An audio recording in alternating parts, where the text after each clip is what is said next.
I was challenged by listening to a podcast one time where one of the the president of the board of one of the Coca-Cola bottling companies was in a time of prayer, and the Lord said to him, "Well done, good and faithful steward with your family, but when are you going to start stewarding all these employees that I gave to you?" Wow. And when I heard that, I was like, "Oh!" And it was a realization. And for you, like we talked about before this, like that's part of the what's on your heart about doing this podcast, right? And the legacy of this podcast, right? So the people, as a business owner, the people that you are either your clients or your employees, I could view it as it's partially your responsibility to be a kingdom leader to them as well. You should not turn a blind eye towards them, just like you wouldn't turn a blind eye towards your children, right?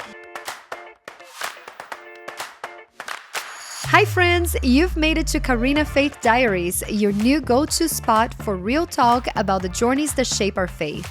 I'm Karina, your host, and I'm super excited to chat about real-life struggles, wins, and everything in between. This is all about honest conversations, lifting each other up, and the power of a relationship with Jesus. Whether you're here to learn, connect, or to get inspired, let's get started together. Welcome to the podcast, Alex. Thank you. I'm so happy that you came and you accepted our invitation. Yeah. I think that there's a lot that we're going to get from this meeting here. So let's get started. Awesome. I think the most important thing that you left out, though, was I did graduate top 20 in my class. There was only 25 kids in the class, but I was in the top 20. So I like to bring that up every time as well. Let's make sure that makes it to the podcast, please. Well, tell us who Alex Yeater is. Okay. First off, I am a proud Christian man, and I carry Jesus with me everywhere I go. Second, I'm the husband of Kelli Yeater, and I'm very proud of that. We've been married for 21 years, and Kelli and I have 4 boys, Mason, Owen, Quinn, and Augie, ages 20, 18, 16, and then 6. And Augie runs the house, and we have lots of chickens. We have a couple of goats and ducks. So we're kind of like homesteaders. And we're just in this really awesome season in life as parents, where we get to see our boys grow from being kids to adults, kind of. Not kind of, I mean, they are. And then, business. I love business as mission. I love, I love growing businesses. I love helping other people grow businesses. I'm a big proponent of what Cody Sanchez says, which is don't start a business, buy a business. So I love connecting people with opportunities to buy businesses. Wow. And I've been in franchising for 20 years, and franchising is an easy path to the American dream of owning businesses. And, it's kind of a business in the box. And currently we're doing that with Everbowl, having a lot of fun. And we get our acai from Brazil. Oh my gosh, I love it. I know. That's the best. Yeah, oh, that's absolutely. So cool. I love that. So tell us a little bit about how you grew up. Did you come from a Christian family? What was your childhood like? Yeah, and this is something that Kelli and I instill in our boys. Grew up in a small town in Ohio called Van Loo, Ohio, population 300. Small farm town, public school, and we literally every Sunday walked to church, to our small United Methodist church, and pretty much every weekend my parents were either the worship leaders or they were the ushers. When I say worship leaders, they were like the ones telling people what song to sing in the hymn. Okay. They weren't like a worship leader like my favorite worship pastor, Brennan. And so we were part of this small church. My older brother and I were the acolytes and the ushers. And from there, really learned about serving your church, serving your local church and serving your local community. So I grew up in small town, Ohio, literally right next door, walked to school every day, K through 12 in the same building, still great friends with most of those people. Did all sports because you kind of had to. Yeah. Had an older brother and a younger brother, and my mom and dad are still extremely important pieces in my life. My mom is Athena, named after the Greek goddess of wisdom. My name I was named after Alexander the Great, and my father Jim was in the military, and he actually ran away from home as a high school senior and ran into the military, and got shipped off to Greece, and there he met my mom. Oh my And gosh. they have an incredible love story because I wasn't even thinking we'd go there. Oh, I With this. love it though. But their story's amazing because they joke around. They say he didn't speak any Greek and she didn't speak any English, but they spoke the language of love.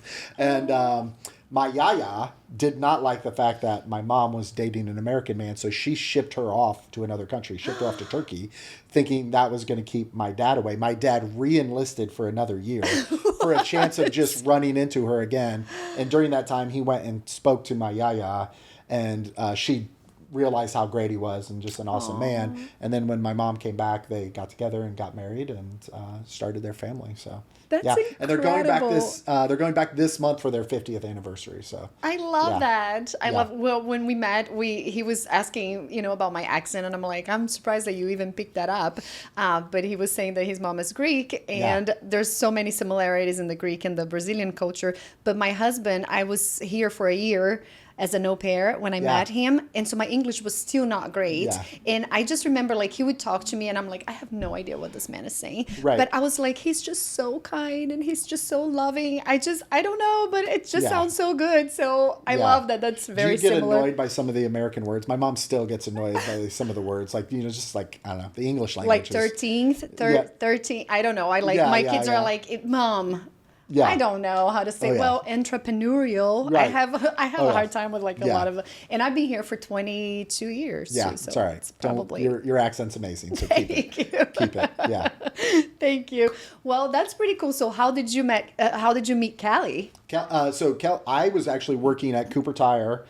Factory job. I was a vacation replacement, so I was a summer replacement there, and I got to meet her dad there, and we did a lot of golfing together, and I worked in the maintenance department under him, and we would go out to lunch or we would go out to pick up parts, and he would open his billfold and he would have he had Kelly's senior picture, and she had this red shirt on, and I was like, I just instantly fell in love, and I was like, when are you going to introduce me to your daughter? And it literally was like a year later at a cruise night, like a classic car show. She was there and I got to meet her. But at that time, she was seeing somebody else. That's what I thought. So I was like not pursuing her or anything. And she jumped in the car and went for like a couple laps with us and stuff. And her mom said, hey, by the way, did you know Kelly's single now? And a couple of days later, I was actually at their house after a golf outing. And her mom, this is before cell phones, Yeah, we're old. Kelly's mom called her at work and said, guess who's here? She's like, I'm in line. She's like in line at Meijer checking people out. And I get on the phone with her and I was like, hey, what do you think? I think we should go out on a date sometime. And she's like, well, you better ask my dad. So I was like, Dave, can I take Kelly out? And he goes, no. He was just joking around. Yeah. So that's how we met. Went to a drive-in movie and watched one of the Austin Powers movies. But like a drive-in movie was our first date, and got married and started a family really early, and been married for 21 years, and she's my best friend. We have a lot of fun together. I love that. She laughs at all my jokes. Yeah. And she has the the second most unique laugh that you'll ever hear. Okay. Heather has the most unique laugh I know that you'll she ever does. hear. I miss her laugh so much.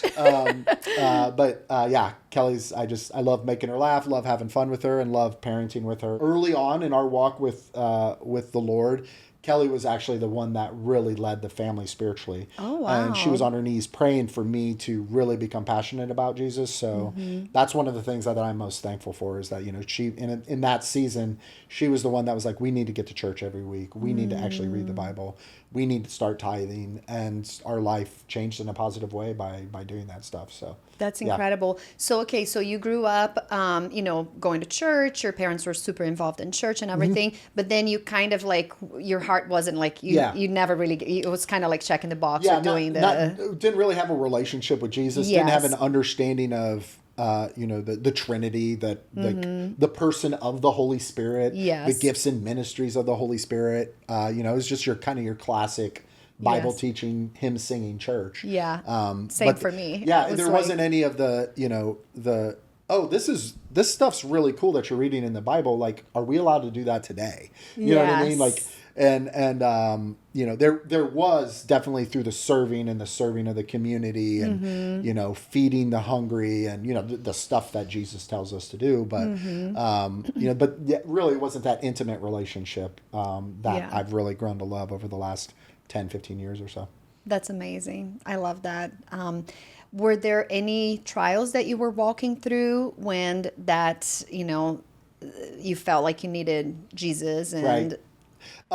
Honestly, lucky for Kelli and I, in our time married, we haven't had any like drastic punches. We haven't had the praise God. Yeah. I would say like some of our most challenging seasons have been the last couple of years. With our boys entering into adulthood, they've gone through their first breakups, right? And that's where like I've been the most thankful for the Lord, and because of our relationship with the Lord, our boys got to see our dedication to the church, our dedication to our time with the Lord. So when our sons went through heartbreak, they went to the Lord, and they went to I remember sitting outside with my son and like just doing a check-in with him, and he was like, in Ephesians it says this, and I was like, whoa. Who are you? I know. My baby boy is like so. You just never really grasp that your kids are going to grow up to be adults. Yes. And I'm just super thankful, that they have been prepared for, and it's a breakup. Like we've all been through breakups. Yes. Yes. So look, he'll look back at it and be like, oh, whatever. Yeah. But at the time it was an absolute big deal, and it could be heart-wrenching. So yeah. But I love that he goes to the Bible. I feel like my kids in this season too, because we have led them, later in life, but still, they see that, and they also go, and it's really cool to see them looking and quoting Bible verses, because at that age I never walked away, but I was not reading the Bible at all. So I'm just like saying my thank you God at the end of the day, and that's it. So it's very cool to see them.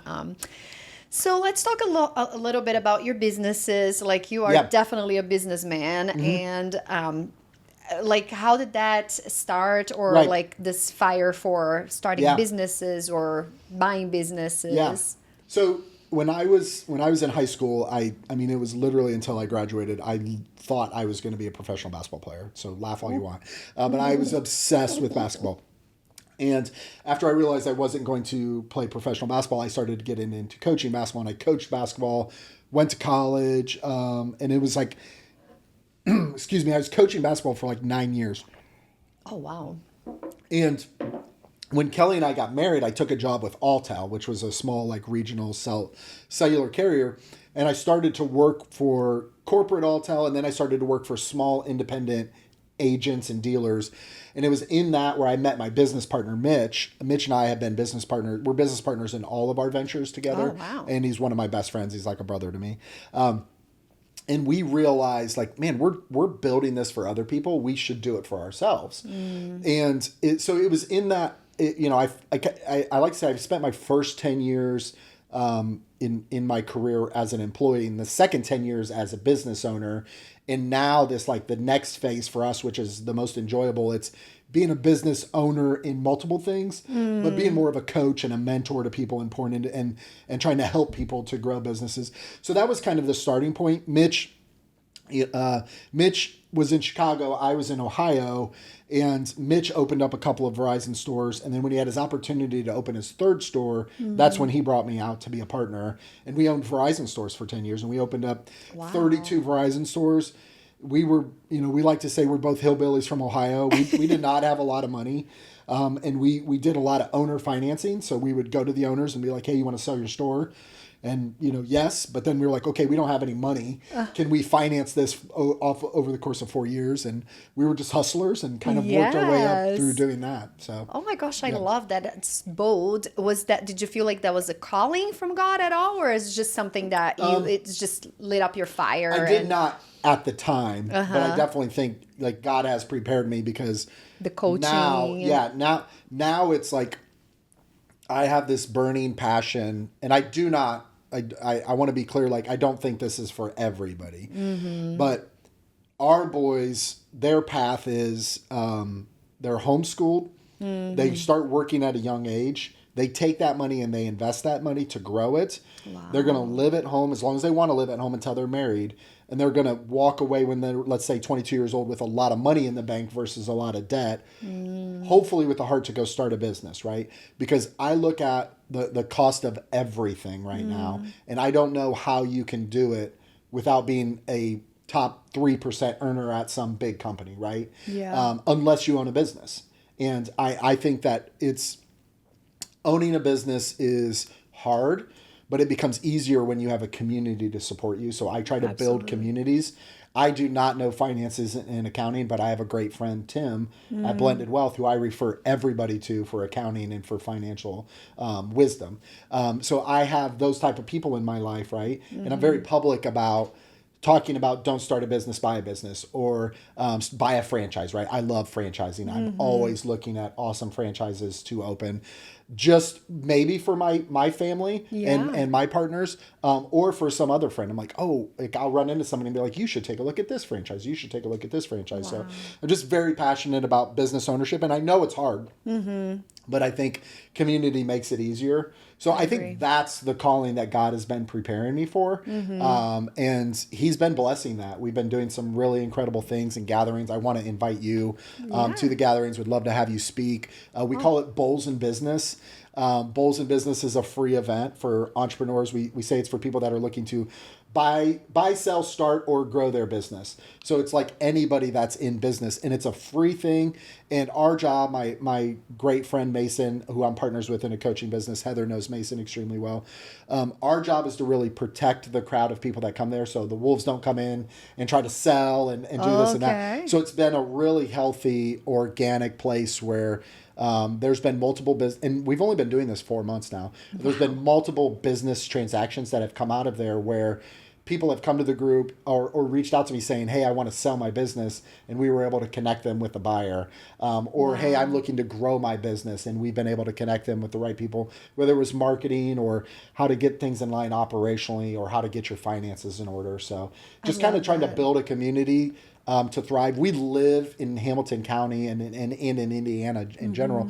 We live in a county that's one of the best counties in the country to live in. It's also one of the best counties to do a business in. And you have this generation, like they call it the silver tsunami, of people that are retiring as being business owners, and they don't know what to do with their business. Their kids don't want it, right? Like, I don't want to buy this plumbing business from you, Dad. But it's a great business, and maybe it hasn't been marketed right. Maybe it's not online. But then I have buddies that it's like, hey, dude, you should buy this business, right? Like, get out of your job and go buy this business. So I'm extremely passionate about it and extremely on fire about it, and hope to one day be in a position where, and we've done a little bit of this, but we hope to be in the position that we can be the ones that find the deals, find the operators of the business, and then even come in as a partners and help fund the deals as well. Wow. Because then I get to kind of play and dabble in lots of different things. Yes. And local. I love local business. It gives us an excuse to all hang out and have fun together, right? It's like, what are you doing? Like, you need some acai, come see me. I know. Like, you need this, go see this person, whatever it is. I love that. There's so many takeaways from this, but like community, it's imperative. And I'm reading, are you familiar with John Maxwell? Oh, absolutely. Okay, because he was at this leadership. I know. Oh my gosh, it's like the whole world opened up to me when I attended this leadership summit. And he talks about that, like the power of connections, how it's connecting, and how lifting others up, you will be lifted up, by lifting others up. So put people first. Get over yourself. There's just so many teachings that I feel like you're speaking of. Well, I'm a disciple of John Maxwell, even though I've never met the man. Oh my gosh, I love. Yeah, I have consumed so much of his content, and when we used to own our Verizon stores, John Maxwell's teachings were the kind of our foundation. Okay. I actually got introduced to John Maxwell's teachings from a pastor at I-Town, who was at I-Town at the time, Pastor Eric Neal. He had a small group called Developing the Leader Within. So that was the first John Maxwell book that I ever wrote. Okay. And he says in it, leadership is influence, nothing more, nothing less. And that's just something that, but the thing that I love, and I would really encourage you and others, the great thing about John Maxwell is he has just an unlimited library of content, books, online. They're on audio. You have YouTube. So however you can consume, you can get John Maxwell literally for free. I've been listening to his teachings on YouTube, like free videos on YouTube, Absolutely. on my way to, because it's so good. It's so good. Well, and it's the man was a pastor. That was really for the his biggest church, right? Like in America. His first vocation. I mean, he was a pastor, I believe, in a small church in Indiana. Oh, right. But so he's a Christian man. He is passionate about winning souls for Jesus.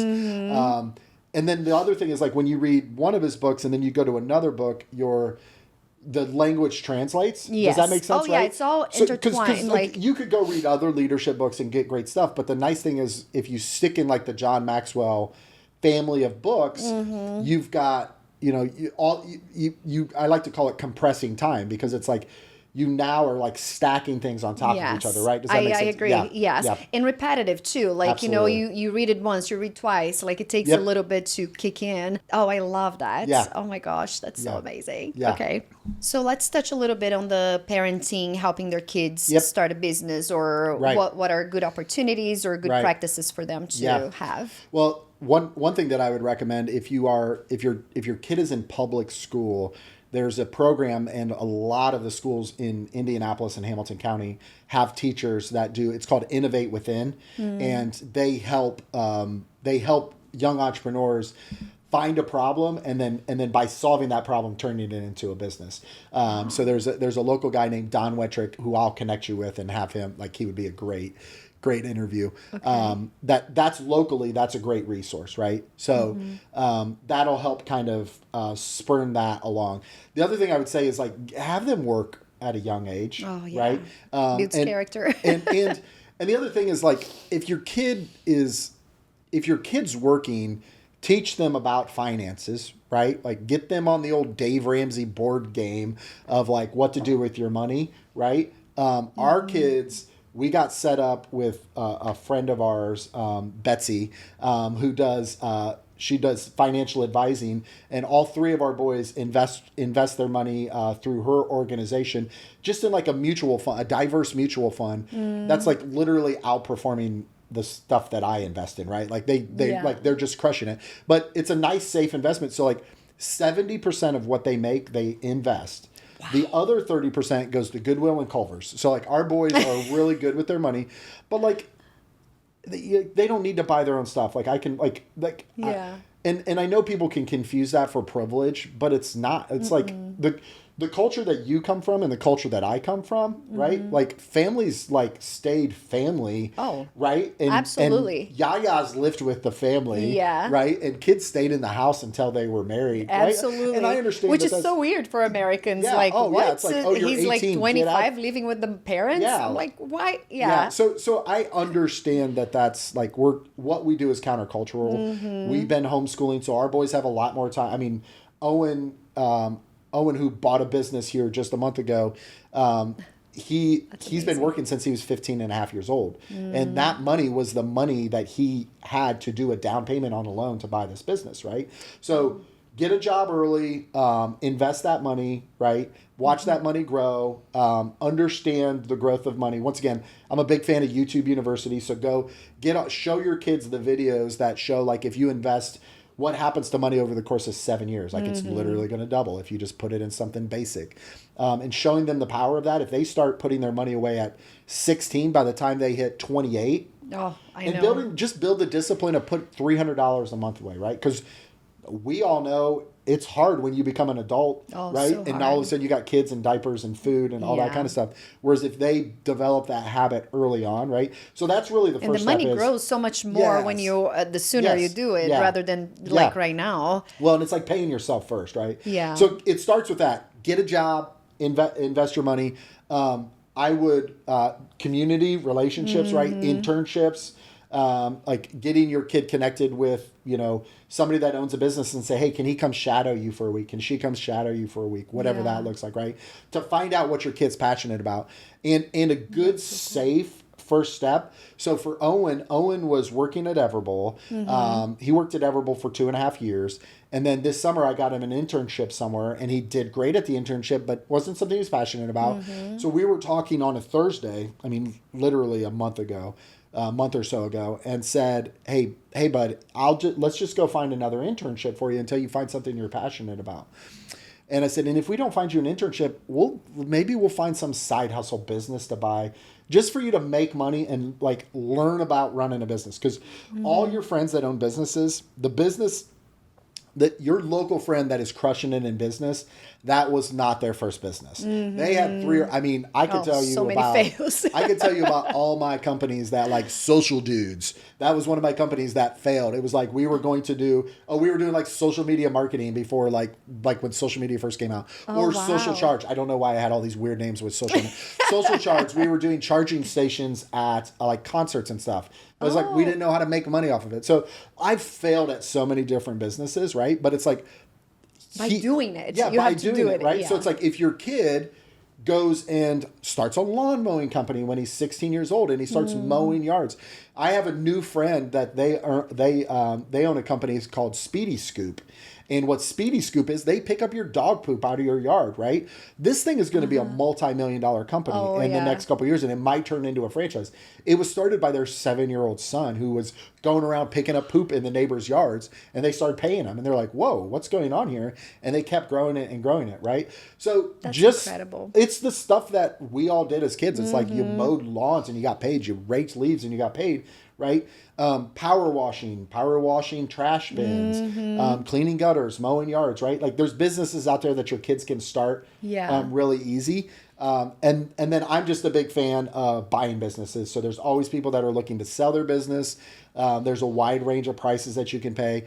I have a friend right now that's buying a business that is being sold for like $1.5 million, right? And the way that the math works on that is you can go get an SBA loan. If the business is profitable, you can go get an SBA loan for 10% down, right? So now you're talking about $150,000. Well, you can also do what's called a seller holdback. So I could go to you as a seller and say, hey, hold back 5% of the down payment and you'll get it at the end. So now you only have to do $75,000 down to buy a business that's generating $300,000 or $400,000 a year in cash flow, right? And the SBA is going to take about half of that because of the loan, but he's going to step into an opportunity and make more money than he's ever made in his career. And at the end of the loan, his family's going to be set for life as long as he continues to be a good steward of this business. It's like those opportunities are out there. And the best part is he brought in investors, so he didn't even cover the down payment himself. Right. Wow. So, and that can happen in community, right? And absolutely. So I went on a tangent there, but like when it comes to the kids, it's for me and my family. They've been homeschooled pretty much the entire way through. So Quinn, Owen, and Mason, they went on road trips to me to West Virginia. They got to see business in action. They got to, hear my 8 hours of being on the phone while we were driving. It was annoying at the time. But when it came time to being in business, that's not intimidating to them, right? Yes, because they've heard their entire lives. Yeah, absolutely. And our boys, our two oldest boys, Mason and Owen, their dream is to own a theater house. And to own a theater house, they are going to need capital. Well, the best way for them to make capital and compress time on that is by owning a business and working their face off for a good 3 or 4 years and, not go out and party and just literally just work and invest the money that they make. And then they're going to be in a position to be able to do that because that's their dream. They love theater and they want a space where people can come in and do theater in new and unique ways. Yeah. So, yeah. Wow, that's a great dream. So since we're talking about money and everything, I love that you touched earlier how your wife Kelli inspired you guys to not only get closer to God but tithing. Yeah. I am a huge believer in tithing. It's absolutely. changed my life. I mean, we were in debt one year and I challenged God because the Bible tells us not to challenge God, but in this one place, he does say, you can test me on this one. Right. And I did. I said, God, if you're wanting me to tithe, you have to get me out of that. Yep. And the amount that we had debt in this year, the following year, we gave away the same amount. Let's go. So incredible. And I'm a huge advocate. And I know that that's a very unpopular opinion because a lot of people have their feelings about. Yep. I kind of wanted to hear your perspective on it. Yeah, so our tithing story was, once again, Kelli was leading the charge like we needed. I was like, where's this money going to come from? But we literally, the first month that we tithed, right, my business, it was 6 or 7 months into me being business partners with Mitch. And we tithed. And like a couple of weeks later, I get a phone call from Mitch saying, hey, we got our taxes adjusted as a business from the year before, and there's extra money, so I'm going to give you $3,500 of it, right? Yeah. Or whatever the amount was. And I was like, but I wasn't even a partner during that time. He's like, I know, I feel like it's the fair thing to do, right? Oh my God. And it was just like, God was just like, yeah, like, I got you, bro, ha. Yeah. So yeah, I believe that there's strong evidence biblically in the tithe. I also think that if you are struggling with the biblical backing of the tithe, look at your church and get a really good understanding of the stewardship of the finances of your church, because that's the other way that I look at it, right? Like Yes. our season that we were at iTown, I knew that when there was a hurricane would happen, They would be there. like they were giving that next day, and it Yes. was coming out of the stuff that we were already giving. So I trust. And the church, Antioch, where we go now, I gladly tithe there, right? Because I Yes. trust them as stewards of the money that I'm giving. I don't need biblical backing for that. Obviously, I do have biblical backing Yes. for that. So I think that's another important piece of I it agree. as well. Yeah, So, God doesn't want us to just be blind and like Yeah. he wants a cheerful giver, but we also need to know where it's Right. going and whether Absolutely. our leadership Yeah. is good for that. Absolutely. I love it. So tell us a little bit about how mentoring and coaching business owners and people in general. Right. Why is that important? Yeah, absolutely. Well, I think like I have a passion about like two different people group when it comes to that. It's the existing successful business owner who's a Christian and being able to just light a fire under them, right? And help them understand that they're called for more than just owning a business and giving to their church, right? I was challenged by listening to a podcast one time where one of the the president of the board of one of the Coca-Cola bottling companies was in a time of prayer, and the Lord said to him, well done, good and faithful steward with your family, but when are you going to start stewarding all these employees that I've gave to you? Wow. And when I heard that, I was like, oh. And it was a realization. And for you, like we talked about before Absolutely. this, like that's part of the what's on your heart about doing this podcast, right? And the legacy of this podcast, right? So the people, as a business owner, the people that you are either your clients or your employees, I could view it as it's partially your responsibility to be a kingdom leader to them as well. You should not turn a blind eye towards them, just like you wouldn't turn a blind eye towards your children, right? Yeah. The other audience that I love engaging in is it's the young entrepreneur that's already on fire for Jesus. Yes. And it's like, how can I help you to grow this thing into a bad boy or girl business? Yes. One of my favorite people, and Heather adores her as well, is Ashley Rumke. I adore Ashley and feel like that more people need to be exposed to Ashley. And I also think that Ashley's called to own business and multiple businesses and be an inspiration for young women.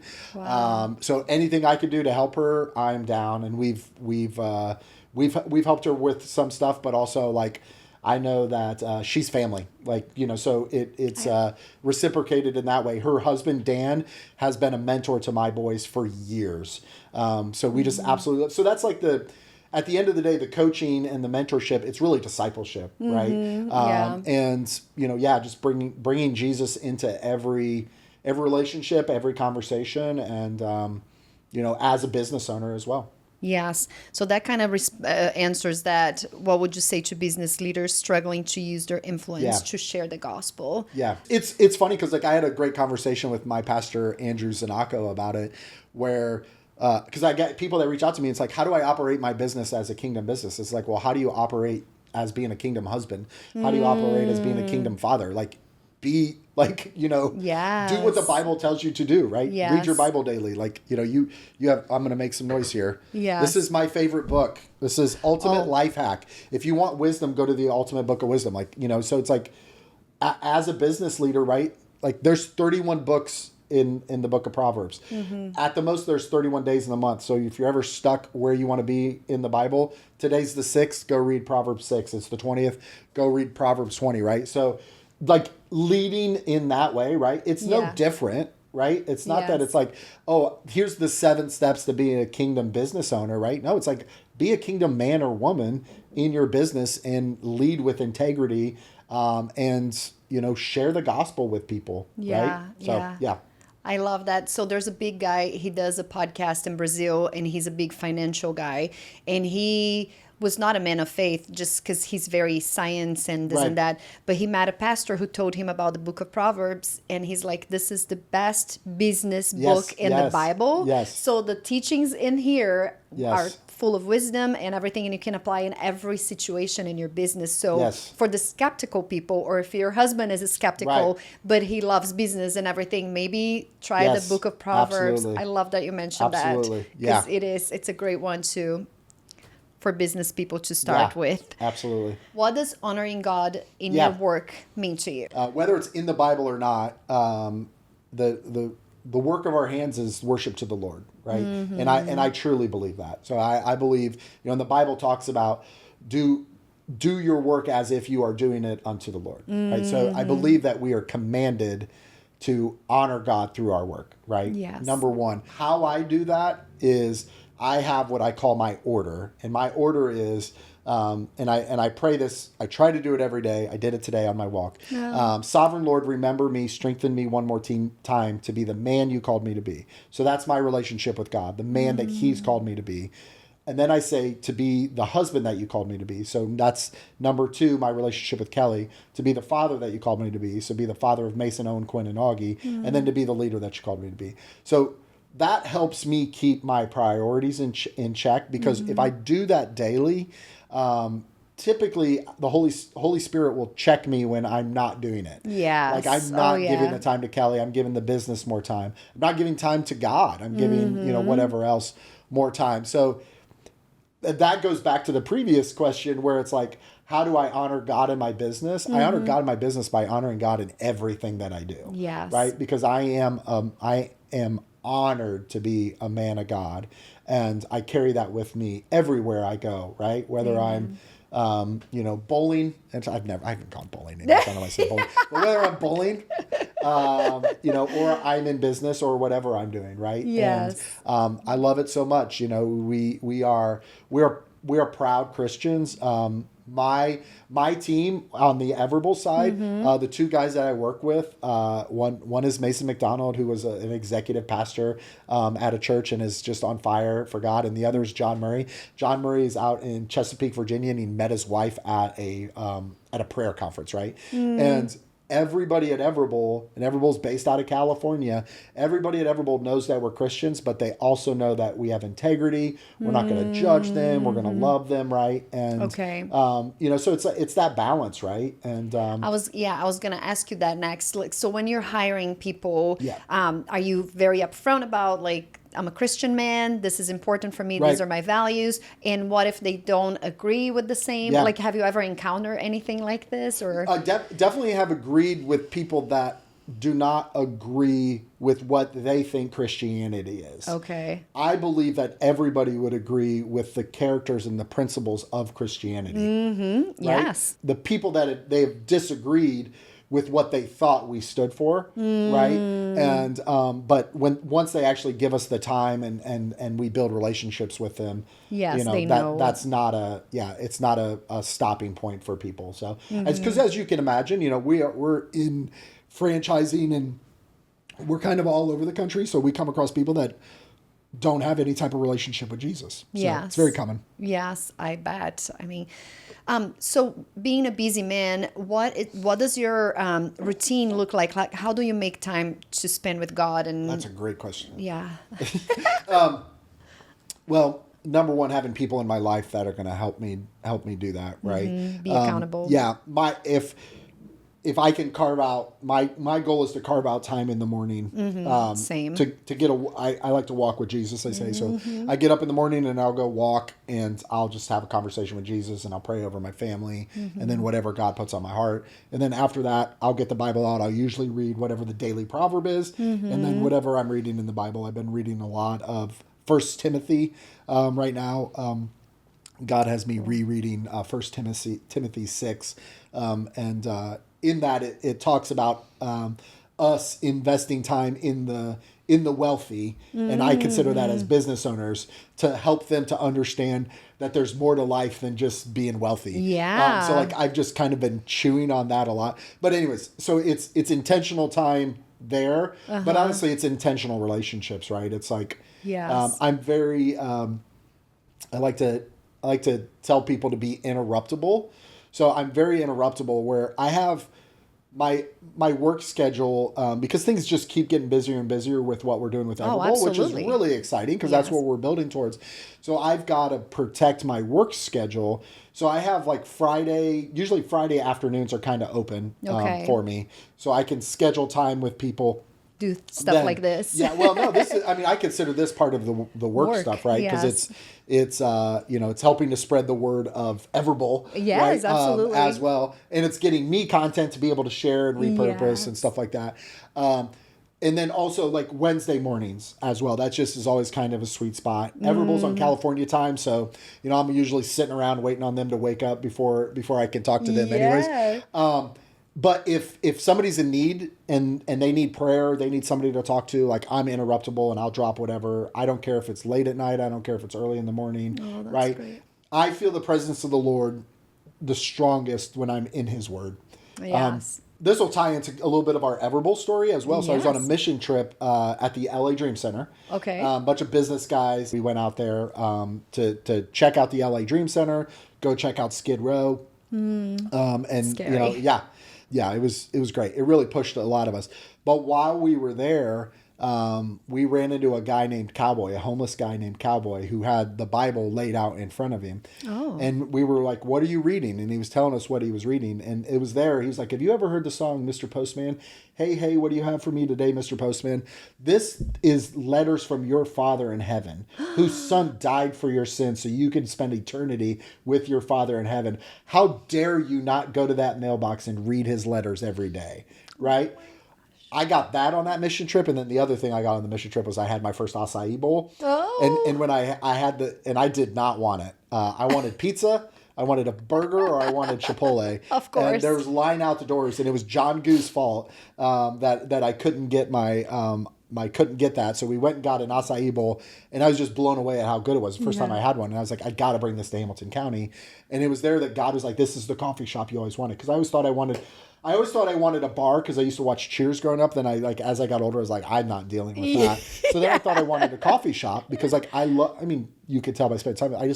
I love hanging out with people. Yeah. It's like you own a coffee shop, like you get to like make Hang money out. and you get to hang out with your favorite people. It's like, hey, you want to meet up? Come to the coffee shop. Yeah. So that was Everbowl was my version of a coffee shop. So that was God leaving the cookie crumbs of like, hey, I've got this for you. And it's just grown into just an unbelievable blessing. And through that, we've opened up our own stores. My partner and I have 4 stores that we own, about to be a 5th store. It's actually, we're in Indiana.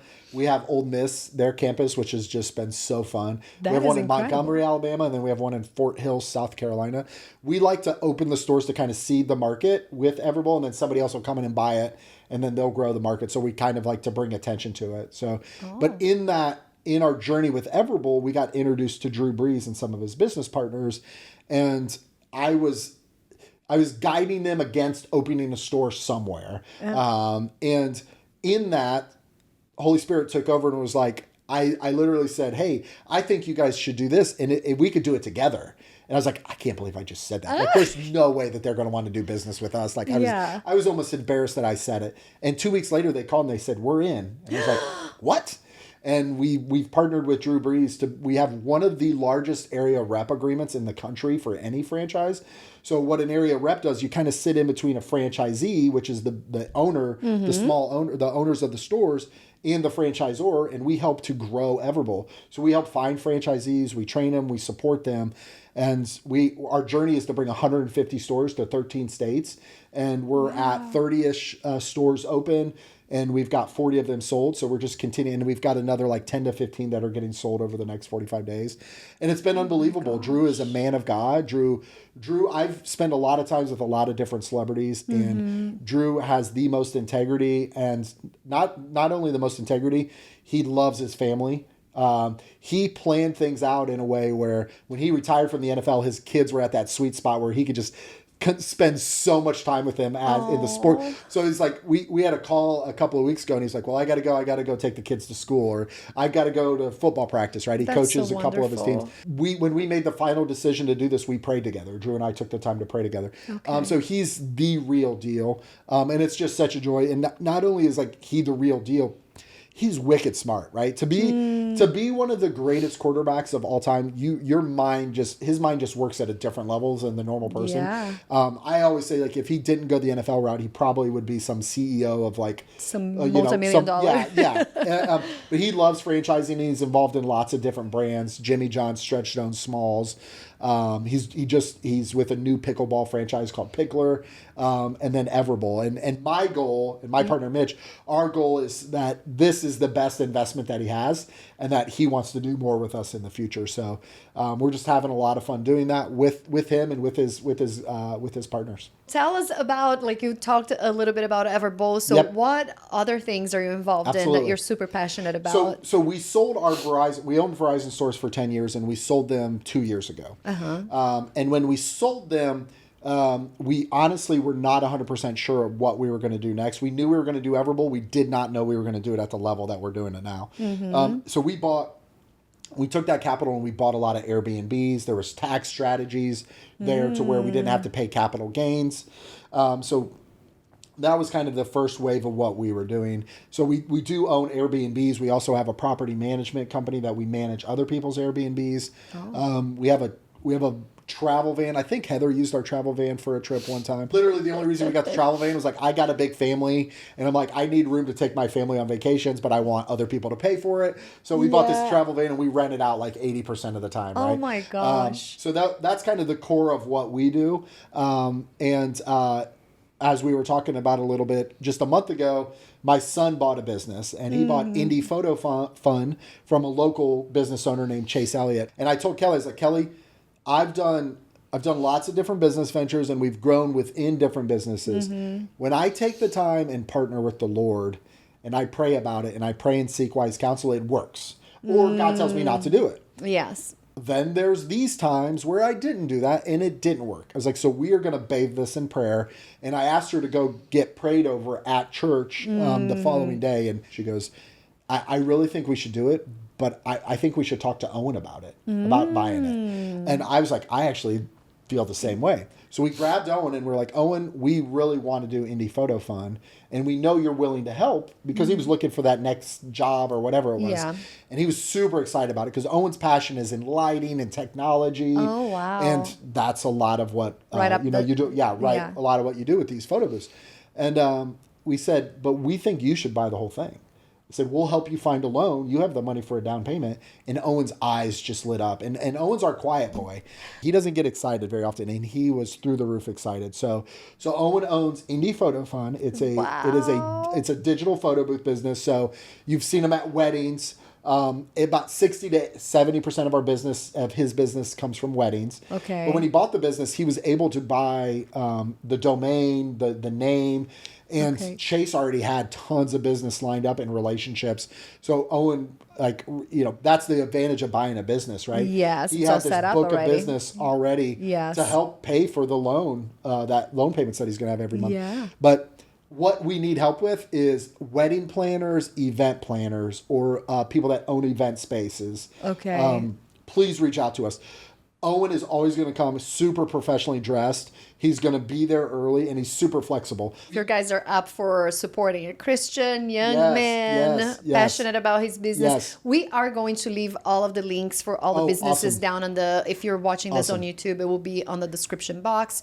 If you are on the podcast, make sure that you pop on the blog, because we'll leave it all in there. But love it. Yeah, what a great way of supporting this young man's journey. Yeah, and we will meet face to face with you. We'll get you links for our Airbnbs. We have some really cool Airbnbs in the Smoky Mountains. We have in Branson, Missouri. We have this beautiful river house in Chattanooga, Tennessee. And then my favorite property is actually in Cashers, North Carolina. Cashers, North Carolina is it's like a little secret hidden place in North Carolina. It sits on a plateau 3,500 feet above sea level, and it has these sister cities of Cashers and Highlands.